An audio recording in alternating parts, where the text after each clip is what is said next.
Buenas y tu betas. The boys are back, ladies and gentlemen. We are back to talk about the blue and gold. We're going to look about what we missed while we've been gone. And of course, we're going to look ahead at this upcoming Saturday.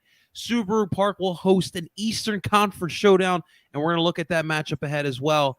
Ladies and gentlemen, don't you dare go anywhere because you do not want to miss this episode of DOOP by the River. And let's get it started, guys.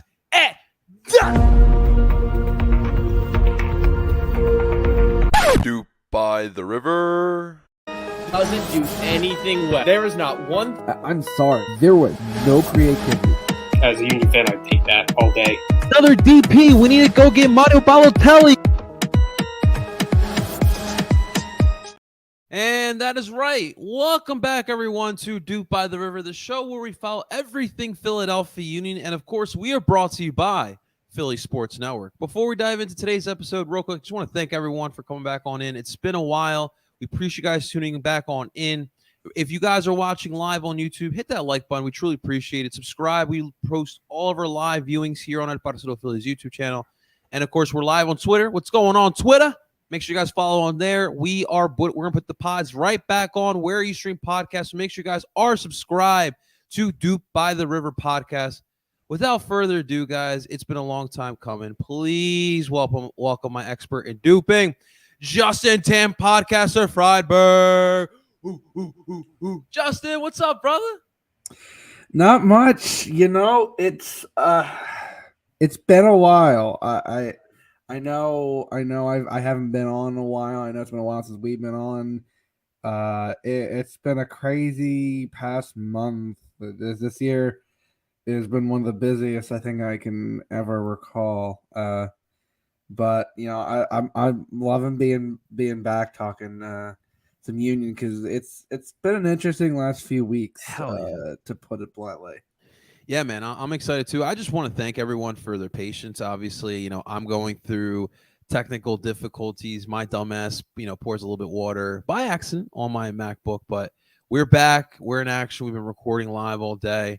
Real quick, Justin, I just want to thank the people over at All City Sports for having me on yesterday. And I want to thank the people who tune into our podcast, who showed some love to that podcast. The one beautiful thing about our community, soccer community, MLS community, Union community, is we have each other's backs. And we're a small community, but we love to welcome everyone. And welcome in Renee, welcome in the Philly Union podcast. It was really dope. So thank you guys for tuning on into that. But we're back, Justin, and I'm excited to talk about it all.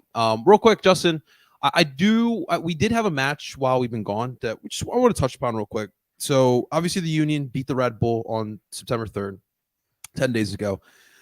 It was a great showing. Obviously, Red Bull go up early. We tied them up. Thank you to Sean Nealis for giving us that double yellow that resulted in the red card. And then, Justin, what we saw was something a little bit unorthodox. They played extremely well with the man up. That's not something we can always say with the blue and gold. But they look really well. They put 3 more goals. They win 4-1. Again, Red Bull, Union, always low scoring. To see the Union put up 4 with an extra man, you have to be extremely, extremely happy from what you saw that Sunday. Obviously, we'll talk about the news after the match. But during the match, Justin, I know it's been 10 days, but anything that stood out to you against the Red Bull, brother? I think, for one, it's nice to see that this team still can respond from going down a goal. Man, the cojones on Omir Fernandez, that ricochet was simply one of the luckiest ricochets right back to him for a team that, to be honest, had not created a lot of chances the rest of the half. And the Union, I think, obviously started slow.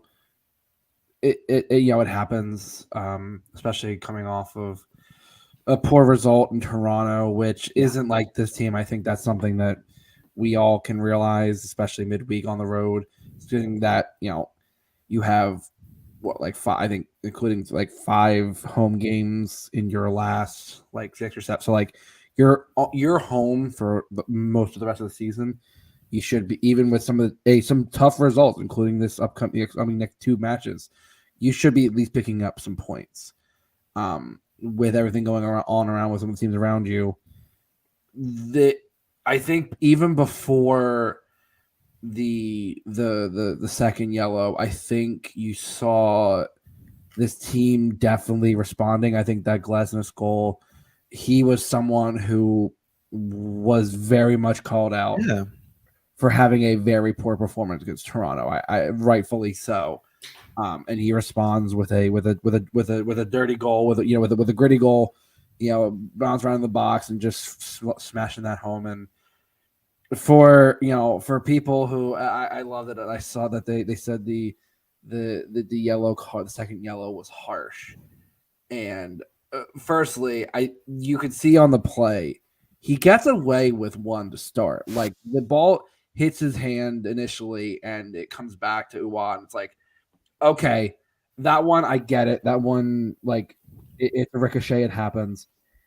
But then he tries to chip it past, and the ref even said the reason, one, you can see he chicken wings it. He sticks it out towards the ball. The ref, after the game, even mentioned that it stopped a promising attack. I mean, there was a good chance that was going to be at least a 3-on-1, 3-on-2 in on net. And, like John Tolkien, like, running in, like I was going to change something. And it was a second yellow. That was just how it is. And I think, the Union typically have not fared well up a man, which is something you typically don't say or don't want to say about your team.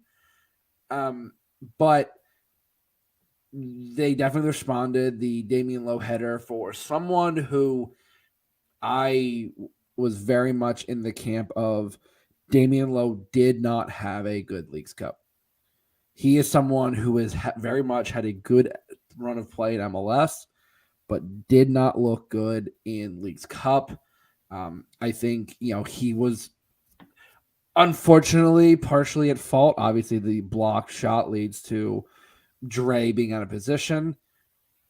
You're responding, and he wasn't looking great. And the way to respond, especially after Red Bull had kind of, for at least the first couple of minutes of the second half, really taken on the front foot. Scoring a goal is a good way to kind of silence that. Yeah. And then Carranza with a beautifully timed first hit. Coronel had no chance. That thing was pass had some pace on it, and Carranza just gets around it, curls it inside the post. That makes it 3-1. And Daniel Gazdag, the man who, according to Twitter, only scores PKs. Apparently, they count less than regular goals. That, despite him, I don't know, checks it, being like tied for third or fourth in the Golden Boot race. But hey, what it is. Second all-time in history. Yeah, scoring that goal, coming off injured. Luckily, he was held out of the Hungarian national team as a precaution. Jim said he is 100% good to go, which is very good, especially against the Cincinnati side that, while has not played amazing in the last few weeks, they are still the number one team, and they are still coming off. They are still in prime position to win the Supporters Shield. So I think, and it was very good to see the Hebrew Hammer, the Israeli wonder kid, that's what I'm going to start going with. Hebrew Hammer. The Hebrew Hammer. When did you come up with that, Justin? Oh, listen, have you not seen the cinematic masterpiece that is the movie The Hebrew Hammer? No. If you have not, I highly recommend it. We'll do, man. We'll do. It is a very, very. It's a movie of its time in the early 2000s. Greg Giraldo, Andy Dick. Okay. God, it was a good movie. But the main character is referred to as the Hebrew Hammer. Okay. And that's why as soon as Ty Barabo came over, I was like, I said, I'm just gonna keep calling him the Hebrew Hammer. And we're gonna have to tell Evan Cohen this one, man. I like that. The Hebrew Hammer. I like that. And honestly, I think in 20 or so minutes, I think Barabo really got he looked like he was getting into the right positions. The ball wasn't really falling to him, but he was getting you definitely see why he's more of the Carranza replacement, because he does drop deep. He's not the one that's really going to stretch the field. He does have pace, but he's not the one that's going to be stretching the field. He's the one that's going to be linking back, that's going to be setting things up. Okay. And I think he definitely has a very, very good soccer IQ. So that was nice to see. Real quick on Ty though, what does Jim need to see to at least give him consistent 30 minutes a match? I personally want to see more. I get the whole like acclimating himself to the league, into the club, but like we can't even get like 30, 20 minutes a match. I don't know if it's anything that he's done. We talked about this with Gosdog when he came over, and mid-season acquisitions are tough. I think that's something that you can't. Not everyone is, and I always reference this because this is my best frame of reference. No, not everyone's a Nico Ladero that hits the ground running mid-season.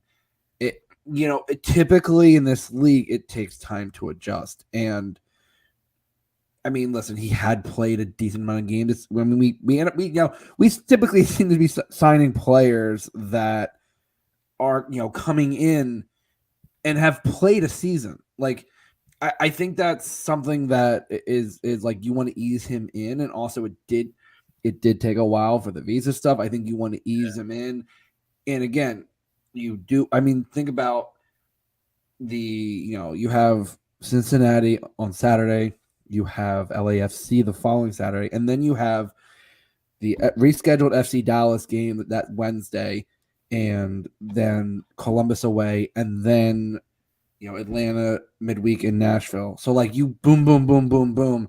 You have a couple weeks in a row where you have Saturday, Wednesday, Saturday, Wednesday, Saturday.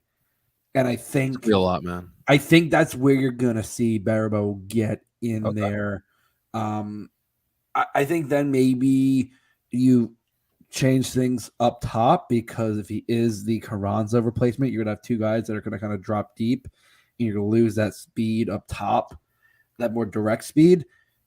But you could play the two of them up top. I don't like, but that's why you still have Quinn, you still have Chris Donovan still in there.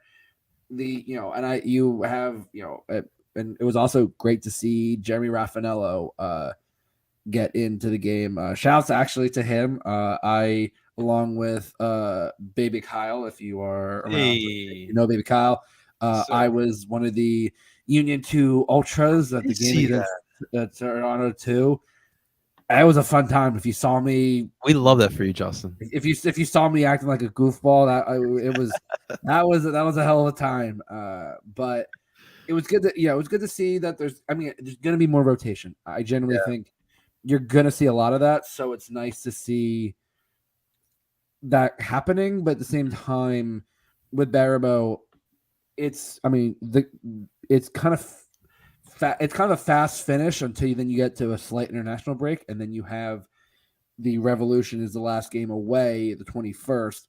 So I think you're gonna need him at the very least in some capacity, and I think that's what Jim is looking at and saying, you had a break, now you're getting into the real meat of the stretch. 2 through 6 are very tight. You still have a game in hand. You can easily get, I think second is easily attainable at this point. I've been saying that, you're only a point behind. Like, it is absolutely capable. And right now, the tough stretch starts this weekend. Okay. I mean, I want to see Ty because I don't want to think too far ahead. Like, I'm still into the season, but after what we heard with Carranza, right, with the Olympiacos rumor, the 7.5 million, you hear Jim in the presser talking about it. It does feel like Carranza, if he just sticks on this path that he's on right now, he's gone. He's gone in the winter. He's not leaving if the rumors are true. And I think Werder Bremen, I don't think he leaves this winter for anything less than 10.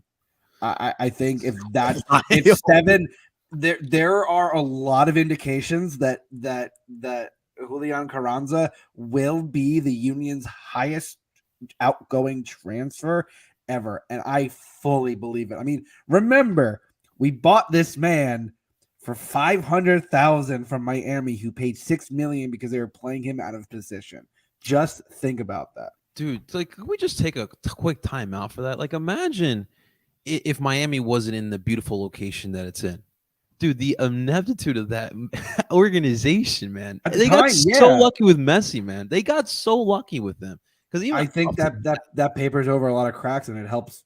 Messi is a type of player that is great at helping young talent move along and in the right positions. Miami, when they had brought in Carranza, they were a dumpster fire. Well, I mean, it's truly remarkable because, like, I'll say this. I'm gonna go on a limb, but just MLS wise, when we sold Brennan, I feel like he was a better prospect. I understand that scoring goals is extremely valuable in this game, but at that time, what Brennan was doing at that age, that was truly remarkable. So that was like what, $6 million we got for Brennan back in 2020 from Salzburg? About like 6-7 mil, yeah. Obviously plus incentives, but to get like 7 to 10 mil, dude, it's a great job by Irons, man. Fantastic job by Irons. I want to ask you a real quick question before we get to Kai. We talked about this yesterday on the Philly Union podcast, but the three man back formation versus the 4-man back formation. For me, it's all about what you have available. But I wanted to ask you, man, what do you think, if all healthy, what's better suited for this club? 3 or 4 in the back? I don't think there's a particular right or wrong answer. And the reason why is because it's a situational awareness thing. I think you look at teams that you're playing and look at what works. You look at Red Bull, a back 3 works fine because when you play that 4-4-2 against them, it's a reason why it's a stalemate. Those games were usually the 0-0, the 1-1s, because it was ugly, because the teams were playing the same exact formation, the same exact game. And so you needed to break that down. And same thing with NYCFC, you're playing that back 3, but then you have teams that have a better front 3. So then you want to have that back. I don't think one formation over the other is better. I genuinely just think it's which team you're playing. And yes, the Union have more comfort with the back 4, but you've seen the back 3 work well. And I think that's something that you can't overlook, in that, yes, Jim sometimes does overthink it, but I think a lot of the times he's looking at it in a very situational perspective, where you've got to look at which formation is going to unlock which midfield, and which how your outside backs are getting up. It really is something that can even change mid-game. I mean, we've seen Jim make the adjustments to a back 3 or to the back 4 in a game when it's not working. Yeah. And so I think that's that. I don't really have an answer one way or the other, as much as I love. Trust me, I love the back 3. The back 3, I've been so happy that we finally used it this year. But I genuinely can understand the way, the pros and cons for both formations at this point. I even look at like 2019, like that was like the first real year we introduced like the 4-4-2 diamond regularly. But if you remember that year, you would switch into the 4-2-3-1 because you would have El Sino come out into the second half. And obviously that was extremely dynamic for a good portion of it, until teams, after a while, when you're rolling out the 4-4-2 diamond, then you're coming out in the second half in the 4-2-3-1, you're bringing El Sino, everyone knows what's about to happen. But having that tactical flexibility is important. But it is interesting. I think right now, if the midfield depth stays intact, I like the diamond, simply because I just love just having that extra defender there, and having the midfield. The midfield diamond, dude, when it's compact like that, it is really hard to defend, and obviously the counterattack. Really hard to attack with, but with the counterattack, they really, really are a killer there. But let's get to the Kai news real quick. And of course, our boy Jose was on top of that one, did a great job reporting on that. But obviously, Kai, after the match, we've been talking about this for a while. Jose brought up the fact about his status with the team after the season. And Kai surprised everyone, saying like he feels like this will be his last season in Philly. And that caught everybody by surprise. What do you personally think it is? Is it that he just really wants to go back to Europe? Is it a money thing? What do you think it is exactly, Joss? First off, I think it's a super weird time to bring it up. Like, I think, like most teams, a lot of this these kind of discussions happen at the end of the season. Again, and we still don't know if there is a club option. I think that's something that might be crucial if there is talks of him actually leaving. I think it's money. We've talked about him going to Europe, and every time that happens, think about every time that's happened, he's always played poorly. Like after that fact, like he buys into his own hype, and then yes, he is one of the best left backs in the league, but then like it starts to fade. I feel that too sometimes. I think it's about the money, and someone goes, "Oh, pay him that DP money."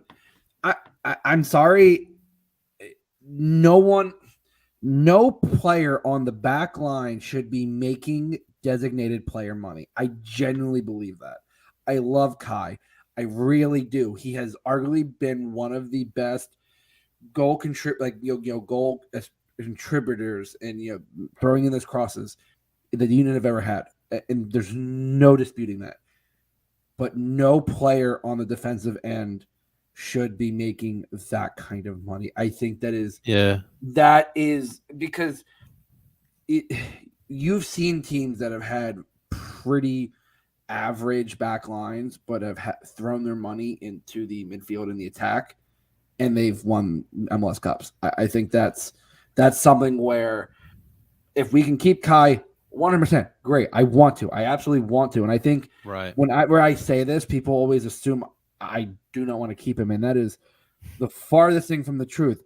I just do not believe that a defensive player should be getting DP money. I think that is absolutely ridiculous. Justin, God forbid you thought with some logic yeah, there. God forbid. I think that the Union should focus more of their money in the midfield and the attack, and they've given nice contracts to Jack and to Jakob and obviously to Dre, but I mean outside backs, you can convert midfielders into outside backs.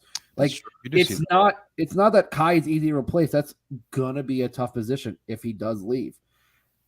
But I think this has been an ongoing thing for a few years. Every time it's always this, always that. Like it's just like I just don't think he just might be pricing himself out of the Union's hands. I do think that there would be a team that in this league that would throw money at him, because obviously there's dumb enough people that would do that. But I actually have the same sentiment that you do. For me personally, my ideal is just rounding out the depth of the team. I'm not giving DP money to Kai Wagner. I mean, like, does fullbacks get has a fullback ever gotten a DP deal in this league? I'm trying to think about that. But for the money that he probably wants, you could probably get two players that equal one. Like, and I think that's fine. You don't need to have one guy that's completely outstanding. Like, I think that's kind of, and that's also why you've been doing good with the back three, because then that gives you a lot of flexibility with who's on the outsides. And you know what else makes me feel better, Justin, is that the fact that I have Ernst calling the shots and has done a solid job of scouting throughout the country, or not the country, throughout the world. And I do trust him to find a replacement at the fullback position. So, and that is one thing I will say about this fan base, and I know this is gonna get me shit. So I'm prepared for the firestorm that's gonna happen. Oh, get it, Justin, get it. There is this weird sentiment among this fan base that they can't separate the player from the fact that this is a business, and they hold there's a thing about holding on to players too long, and like it's suddenly the team's fault if a player leaves.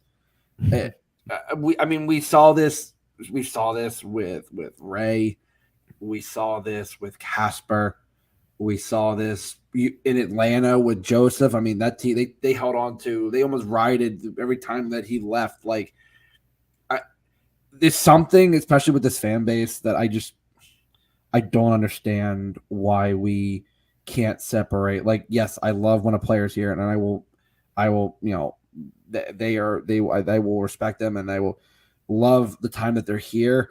But I also understand every player has a time to move on, whether it's through contracts, whether it's through injuries, whether it's through retirement.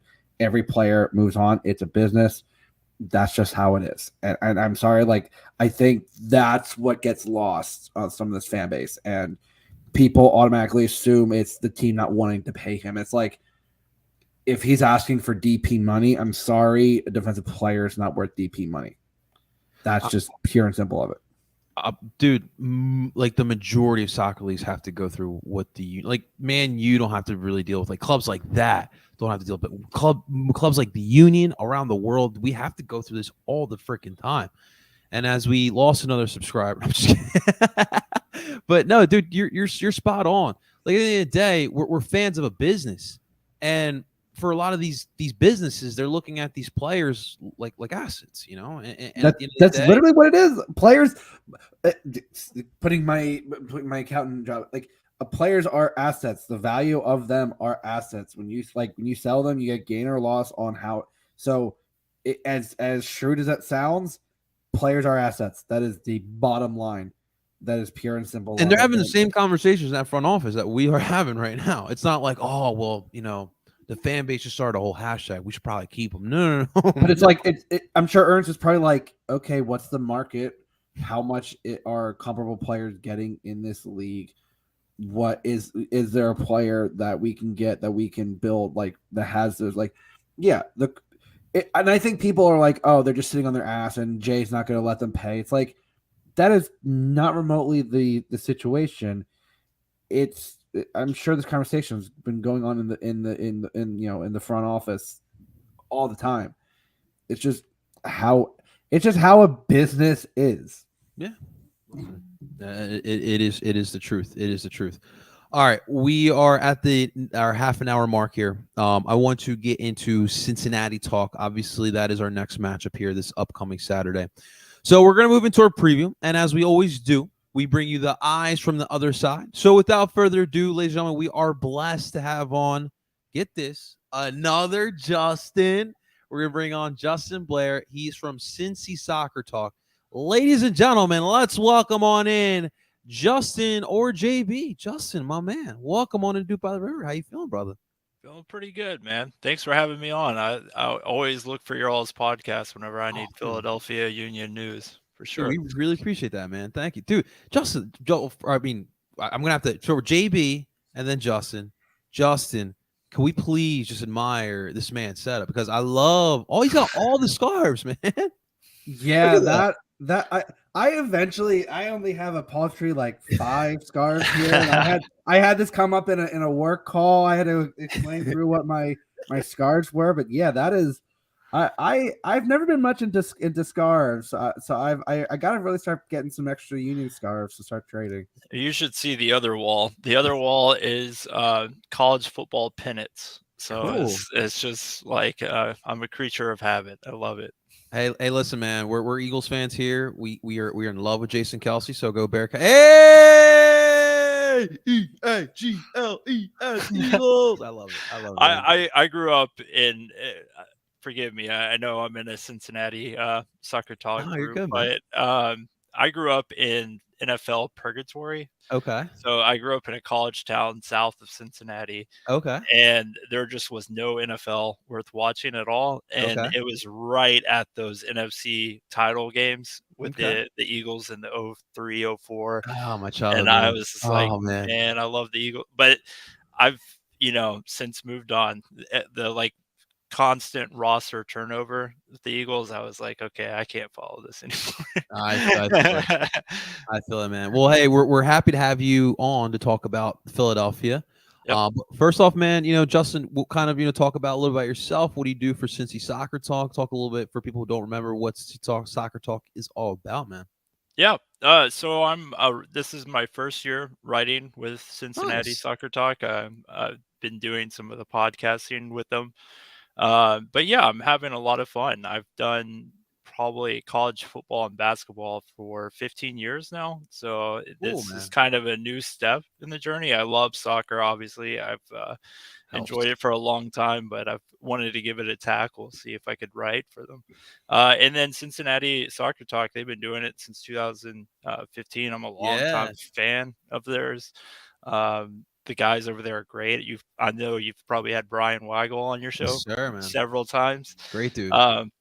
But yeah, they're great people. It's a big group of people that do podcasting, writing. We have people that do historical writing, people that cover the two team.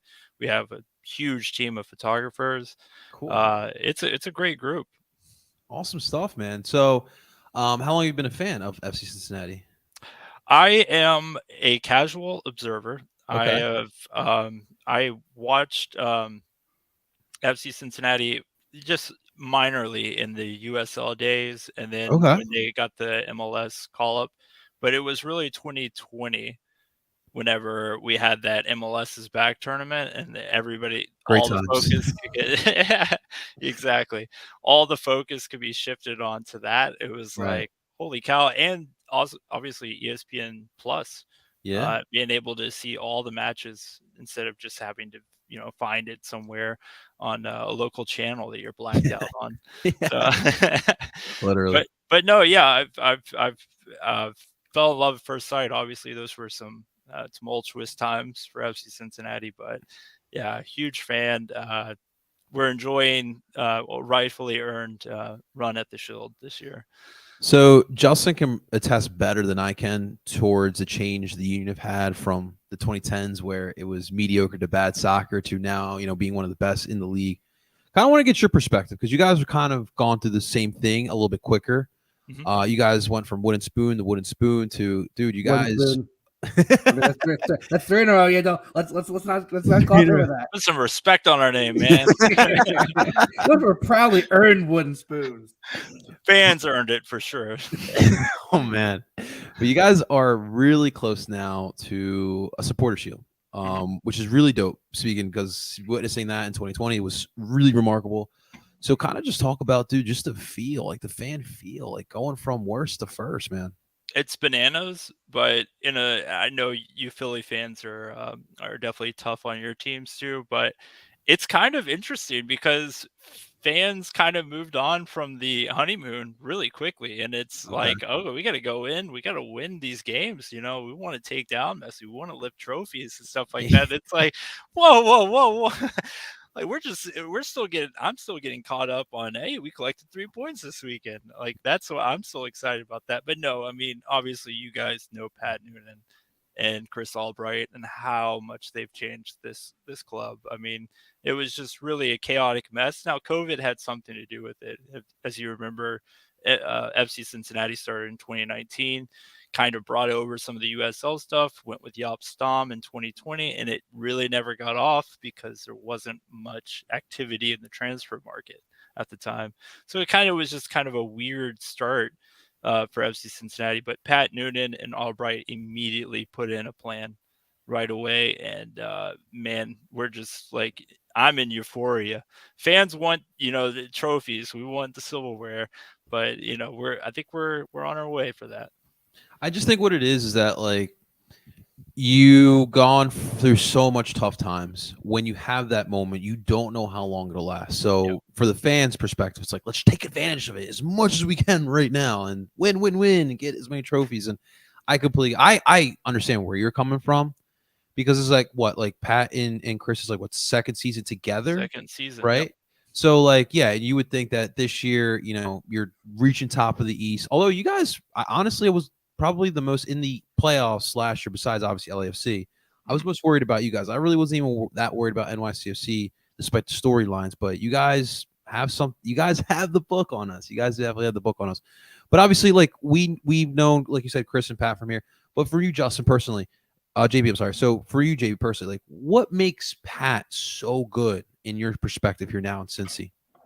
Well, Pat's smart man. He doesn't just go in. I mean, this is his first time as a head coach, but he's brought in, I mean, obviously some of the MLS Mount Rushmore of coaching staffs. I mean, he was with Bruce Arena for a time at LA. He was with obviously Jim Curtin over at Philadelphia. That's a phenomenal coach to learn from. But then he went out and got Dom Kinnear on his staff and brought over a Kinney Arena. It wasn't afraid to bring over people that had shared vision, but could offer a little bit of a different take. And he's a great leader. I mean, you could tell he was a captain when in his playing days. He really has earned the respect of that locker room, and something that Yop never was really interested. He wanted to be a true manager, control the locker room by his presence. But Pat is just he lets the locker room gel and be its own thing. I'm sorry, I got like a gnat flying over my. But no, Pat is just like I can only describe him as a great leader, and he that whole group of coaches have been extremely flexible with the pieces, with the financial burden that they were handed from the previous administration. There's been a lot of things that they've had to navigate, right? Like last year we had Brenner. Brenner wanted to go. He wanted to go on the first offer, and he was able to navigate that and really refine Brenner into. I mean, at the end of the season, he was top 5 goal scorer. I mean, it's one of he's just done a remarkable job keeping the locker room tight with a lot of personalities, a lot of characters over there, and I'm sure you're aware of. Absolutely, man. Want to touch upon you guys have had a lot of success on the pitch, but obviously distractions as well. Mhm. You know, when you got clubs in Europe calling for your players, it's not easy. You know, we've dealt with that too here. You know, kind of how you guys have been dealing with some of these distractions on and off the pitch. Well, it's been a little bit hard. I mean, you've paired that with injuries, and True. we're seeing a lot of international call ups this season. I mean, with Vasquez finally getting the opportunities with the U.S. men's national team. There's tons of guys that have South American ties, Central American ties that have been called up. Arias. Arias, yeah, Junior Moreno. Even Angolo has a call up. Celentano was called up for the U.S. So it's been a litany of things to deal with. But I think there's been a lot of noise. Sure, losing Brenner is not ideal at the beginning of the season, but it was something that really like the fans had already we were already beyond that. We knew what he wanted. We knew his goals. I think some fans naively were happy kind of to see that whole saga play out. But obviously he brought a pedigree to FC Cincinnati, but we've navigated it pretty well. I mean, we've been winning in kind of ugly ways. As if you remember last year, FC Cincinnati was kind of a shootout team. We're gonna, we have a lethal front three. We're gonna score a lot of goals. We may concede a lot of goals, but we're definitely gonna be putting goals up. So hang on tight. But this year it's been a lot more of a defensive structure. Matt Miazga in the back, and then having Mascara. So that's allowed us to deal with some of that and some of the international calls and stuff. I think most of the players that are still on the roster, they're pretty comfortable with the vision that FC Cincinnati has for them, and know that it's probably an end of the season kind of thing with Brandon Vasquez and Ariel Barriel to be in particular. Okay. Okay. Acosta MVP this year. I don't know what else he's got to do. I mean, Costa is just, I mean, he's just a flash in the pan. Like the way he can just affect the game and change it in an instant. I know there's another Argentinian 10 that's in the league now that's going to garner a lot of that attention. But yeah, I mean, Acosta has been the man. And we've seen not so much this year because it seems like he's played every minute this season. But Acosta has been just the absolute X factor. I mean, there was a time we were down 3-1 in Chicago. He comes in at the 75th minute, brings the game back.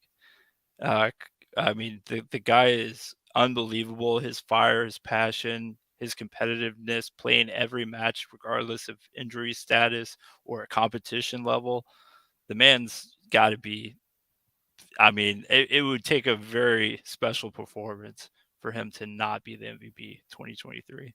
Okay, and he's missing Saturday's match, correct? He is red card or yellow card Okay. accumulation. It's Yeah. one I couldn't see it anywhere, but okay, It was a that makes sense. very, very, very weak call. It was pretty rough. There was a lot of acting that happened in that Orlando City. You guys know how Orlando City are. They like to muddy the water a little bit.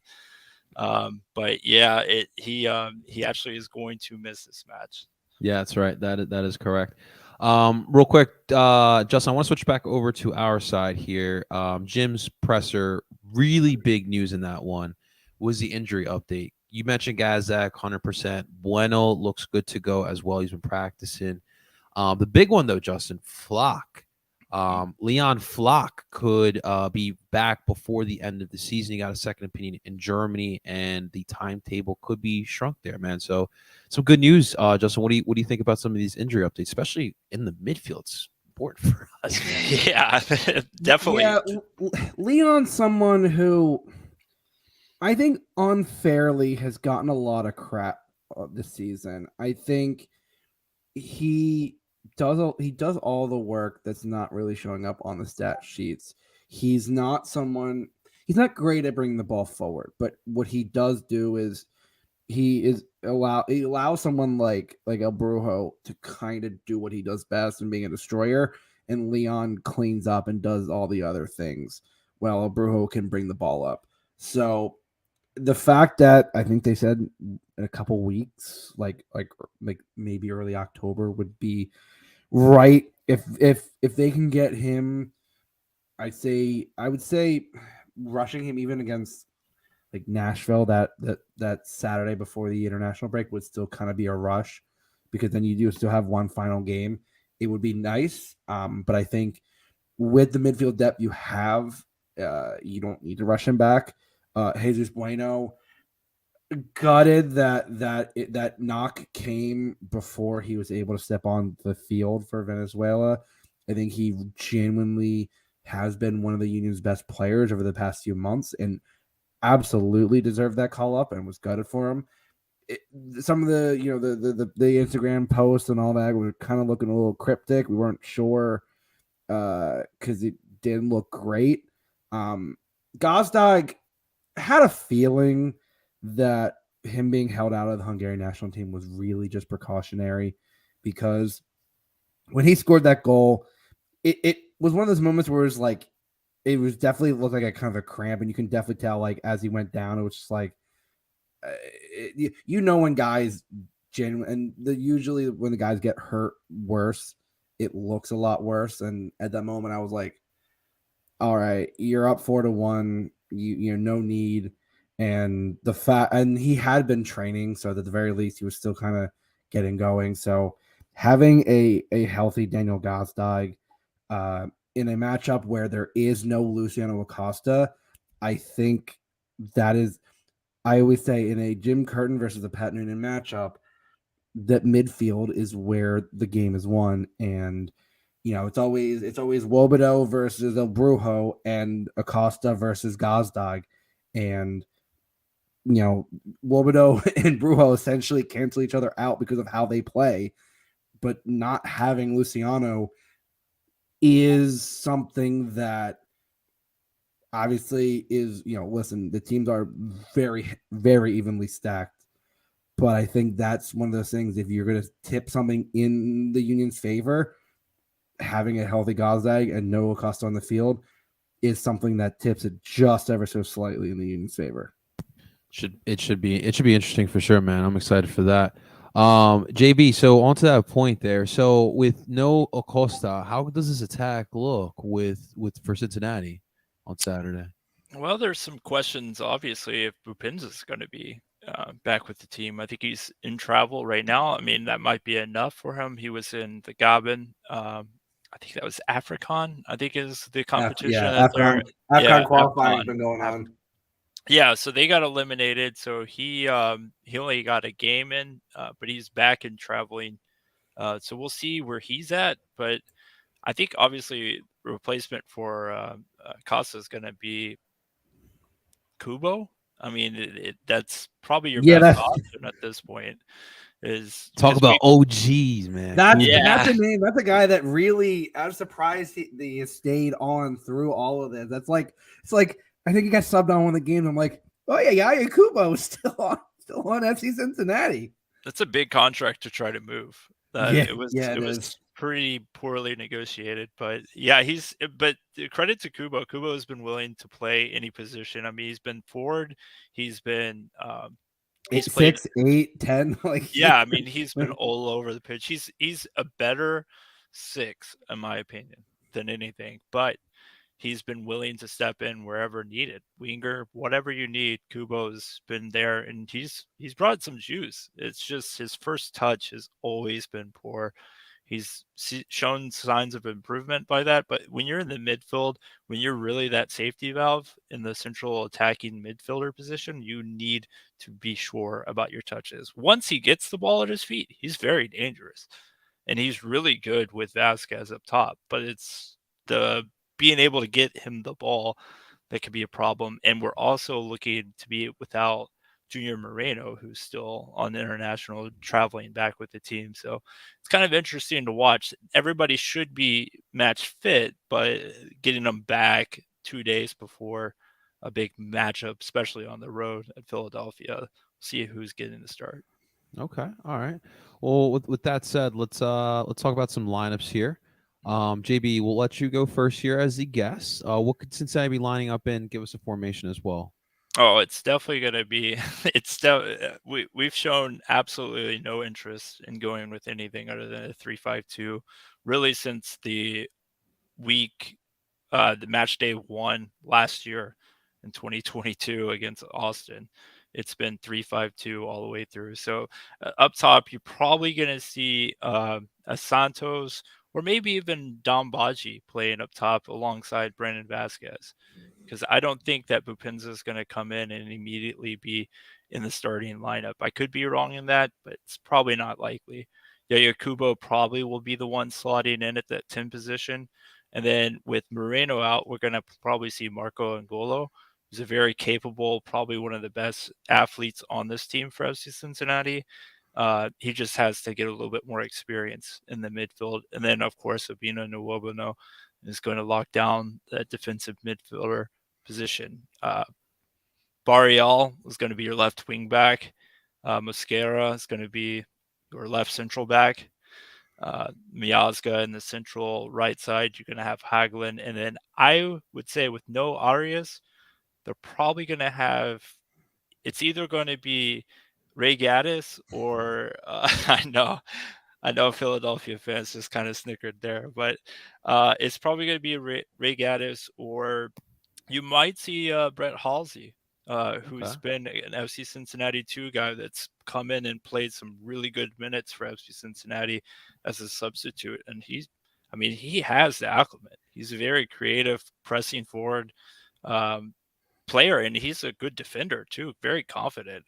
You saw it in the Inter Miami game. If you watch that, he went right at Miami's defense. He defended against Messi, no problem. I mean, it's that the kid's got a heck of a lot of confidence with his acclimate. Man, if Ray Gaddis scores in Chester, Pennsylvania, just man, we are gonna Listen, lose. the closest he came was forget what year it was, against the Colorado Rapids, where he rang. Like, I think the crossbar was still shaking for a long time after he hit it. That is the closest Ray Gaddis has ever come, or probably will ever come, to scoring a goal in this league. Yeah, if we wrap up the Shield and we get a penalty kick, Gaddis has to be the penalty kick taker. Oh yeah. Jim said the same thing every Yeah. time with Ray, and the chance never came up. Oh my god, man! And real quick, is Sergio Santos on the injury list?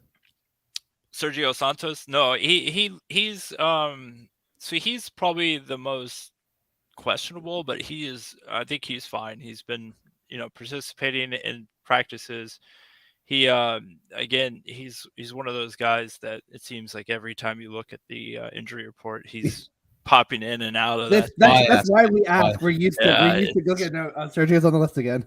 So talented, man, and especially like when you got tired back lines, man, dude, he's so dangerous. That's what I love about him. I mean, but the problem is that like we just have I mean, Bapinza is a relatively new toy for FC Cincinnati. I Okay. mean, we've probably had, 6 matches with him so far? So, like, it was great to see Santos be able to do that, but we haven't gotten it with Bupinza being out on injury, Bupinza going out on international duty. We'll see coming up. We'll see how we do. Okay. Justin, let's get the lineup here for the Philadelphia Union. So as I always say, and we got to make a T-shirt of this. Write it in permanent Sharpie. marker. 3-time goal of the year, Andre Blake in the back. There was some concern when he was, I believe, he came down with some kind of a illness during Jamaica during Nations League qualifying. Luckily, he was able to come back for some of their games, so that was a little bit concerned, but he's back. I think realistically, you're gonna see the 4-4-2 come back, especially because every time the Union seem to go with the same formation as Pat does, that never ends well, and it always is a stalemate, and it's an ugly game, and we've seen enough of those. So I think obviously you have Kai on the left, you have Jakob and Jake. The right side is going to be interesting. In a game like this, my thought is always going with Nate because he is the better defensive outside back. But I always seem to get this wrong in the games like this, even though that's what I would do. I think Jim would probably go with Olivier just because that's how it usually ends up. Now, the midfield is kind of where I've kind of been debating because obviously El Brujo is going to be at the base of the diamond. I think you have Ali on the right side. Now, the left shuttler position is kind of where I've been debating between either Jesus Bueno or Jack McGlynn.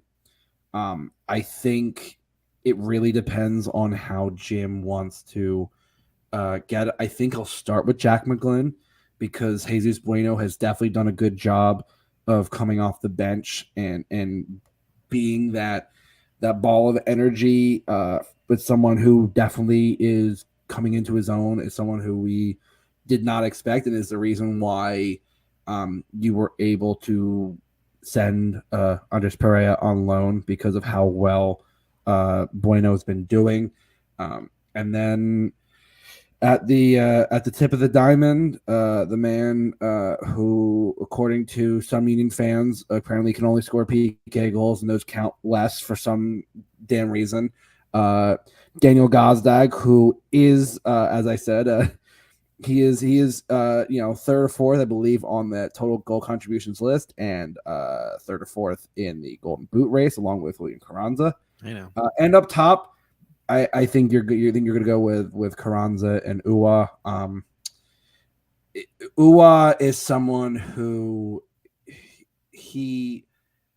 I know he's been a subject of questions for this year for the Union, but I think he has still been doing what he does best, which is making those direct runs in the seams and the channels, making unlike Casper and Union strikers of past, makes those more direct runs into the net. Has gotten better at his hold up play, I think, especially with his speed. I think you have Carranza and Gazdag usually crashing the box late, and so that front three is going to, if they can get going, is going to be the key to, I think, controlling against an FC Cincinnati midfield that I think is going to be relying on someone like Wobodo a lot more to really shut down the Union attack and really help give Yakubo and Vasquez really a lot more chances, because this is going to be a slogfest. That is how these Union FC Cincinnati matches always are, and it's just going to be who the momentum's going to sway. It's just going to be who can control it and what midfield can really establish, because these are two teams that Jim and Pat have played similar styles. Both teams don't always love to have the ball, but can have the ball. So it's going to be, all right, who wants the ball first and who's going to have it and who's going to be able to do much with it. So I think that's going to be the big test. It's going to be the battle of the midfields. It is, as typically it always is with Cincy and with Philly. One point that we need to point out: Glesnes is nearing here 100 straight appearances for the blue and gold. That is really remarkable, truly remarkable, man. We've had some good center backs over the past couple of years, man. But dude, Glesnes is gonna have a special spot in our heart, man. Someone who can shoot it from. Shoot. If you hear that on the broadcast, Justin, it'll be everyone in the river end, even if he's at R18, will just be yelling to shoot. And listen, I think that's something that, man, it must be all those off seasons on the fishing boat job that he does while in the off season. So cool. Yeah, that's I don't think we've ever had such a character who is like genuinely so down to earth, but is also like just a legend in his own right, and probably one of the best Union center backs I think we've had by far. You think he's ever fished? You think he's ever fished with Cole Turner? I think they're doing different types of fishing. I think Glesnes is doing more deadliest catch type of style fishing than Cole Turner's more a nice quiet lake with a cooler full of beer and some tunes. There you go, JB. Sorry to cut you off, man. What's going on, brother? No worries. I just was gonna say that Glesnes is like Mr. Philadelphia to me, because I mean, as sexy as your all's attack has been, your defense has been like the championship pedigree, and with him and Elliott, they're just, and of course Martinez above them, it's just like they've been so dominant. It would be hard to imagine a Philadelphia game without Glesnes, to be honest. It's important, like you mentioned, like that defensive structure, and you guys are trying to get that too. But like, the whole stigma around this league is that no one defends, right? It's all attack. Like there's no good goalkeepers, there's no good defenders.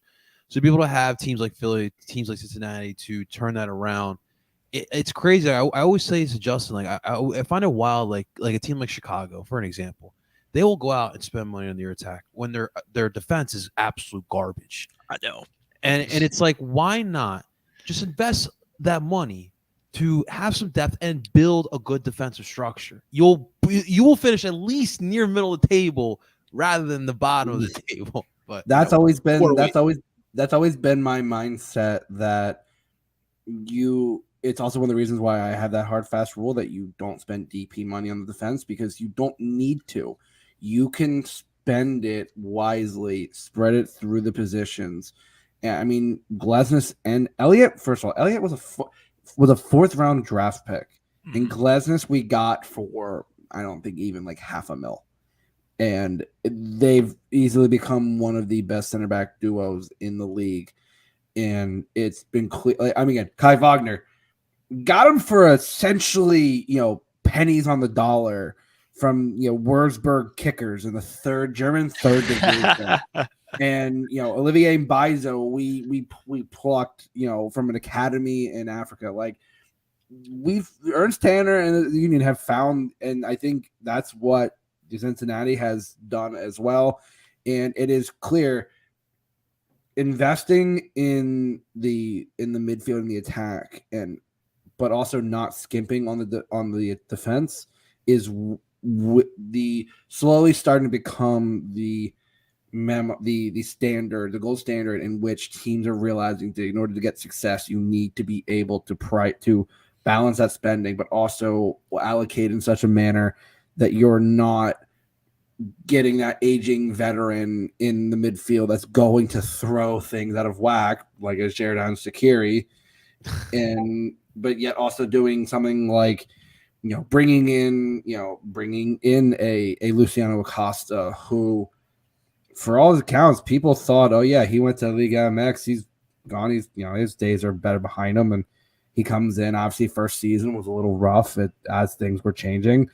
But look at what Cincinnati has now, and they didn't spend too much on their defense either, just like the Union have, and they've become one of the best defenses in the league. We did So- have to open up our wallets a little bit with the defense. We have Obina Nwobano. I think he's a D. I'm pretty confident he's a DP player on that. And then if you remember last year, Matt Miazga was a Max Tam purchase. So we did, but if you remember, FC Cincinnati was abysmal at defending. We got things rolling with the attack, and it was just like we had that game where we gave up a 3-goal lead to New York City FC. I mean, that was crazy. So you had to make moves. We made moves. I think Obino was a May signing, and then also Matt Miazga came in the summer window last year. So yeah, we've had to kind of do a quick reset on that. So not building up like Philadelphia have been able to successfully do under Jim, but yeah, defense. I don't understand why people in this league undervalue defense. It's abysmal. Like you have teams like even Seattle. Look at all that money that they've spent on their attack, and their attack is just getting a little bit aged, and then you're just looking around. You're just like, well, we got Fry, and God help the back line. Like Fry's Yeah. there to save everything. It's just it's weird. It's like there's some teams like Philadelphia and LA who've been able to build depth naturally, right? I mean, obviously, LA has some ability to go out and get star power. I'm not, no offense to Philadelphia, but they've been Trust able me, we to, get it, man. yeah, they've been able to go out and get star power, but they've really been able to build depth at all positions and to be able to really successfully build a defense that's worthy, right? I don't maybe not the newest guy they got from the Red Bulls, but the rest of their defense is pretty solid. So it's like you look at these championship pedigree teams, you're just like, how do we not why don't we go after that? I know goals are great and that gets, butts and seats, but it's like So does winning, man. So does winning. Exactly. Exactly. I think the best way to put it for people who are just getting to soccer, I know we have a lot of NFL heads. If you have a good offensive defensive line, you will stay competitive in the league. And if you have a good back line in a solid midfield, you will stay competitive in this league as well. And the attack will come. Like for us, the attack came eventually. We're blessed to have guys like Carranza Nura. But it definitely, those things are extremely important. But gentlemen, let's get out of here. Let's end with predictions. JB, you are a guest. Give us a prediction, and then also, since this is a Union podcast, what we do, we want to know a key for the Union to beat Cincinnati, since you know Cincy so well. I'm gonna go with I'm gonna get hate for this, but I think it's 2-0 Philadelphia. Okay. I think Philadelphia is going to kind of right the ship a little bit on this. I think that without Lucio Acosta, until proven otherwise, the engine doesn't run properly. And with a few other pieces that have been critical for keeping shape and playing that defense, I think we're going to have a long night of Mascara and Miazga just constantly having to deal with pressure from Gazdag and from Carranza.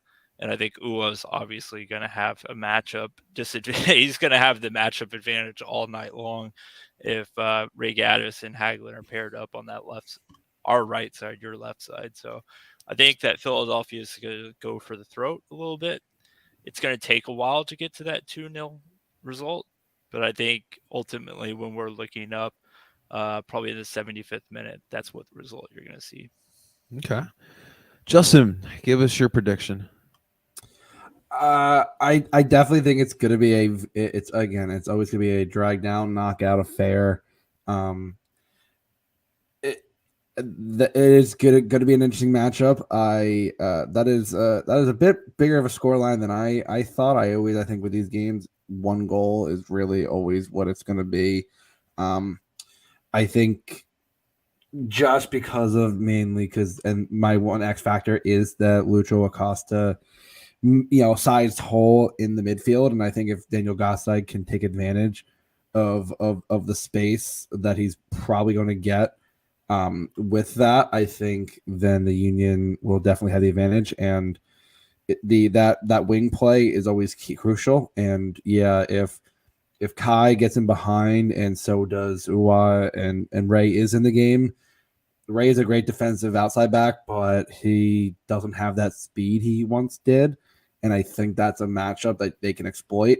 I'm going to go 2-1 Union. I definitely think it's going to be a tight one. And then as the Union tend to do, it'll be around like the 70th, 75th minute when that game winner will occur. And then it'll be as our boss Liam says, it'll be squeaky bum time for the last 15 minutes or so. But yeah, it's gonna be a tight one. But I think 2-1 Union. All right. JB, listen, man, we really appreciate you having you on here again. We love you guys over at Cincy Soccer Talk. Let the people know where they can find you and Cincy Soccer Talk, man. Yeah, so we're at CincinnatiSoccerTalk.com. You get your podcast links, your articles for match Cool. previews, and we do some USMNT, WMT or NT. I'm sorry, I didn't have that one prepared. But yeah, we do a lot of content over there. Check us out, and on Twitter or X, I believe, you can find us at Cincy Soccer Talk down here in the box below. So cool. Awesome stuff, man. JB, appreciate it again, man. Thank you for everyone for tuning on in again. That's going to do it for another episode of DOOP by the River. We'll see you guys for the next one. Make sure you guys like and subscribe, follow on Twitter, and make sure you also subscribe wherever you stream podcasts. Ladies and gentlemen, that is Justin Blair. That is Justin Tam, producer Friedberg. Of course, I go by the name of El Parcero Philly, telling you guys to DOOP on.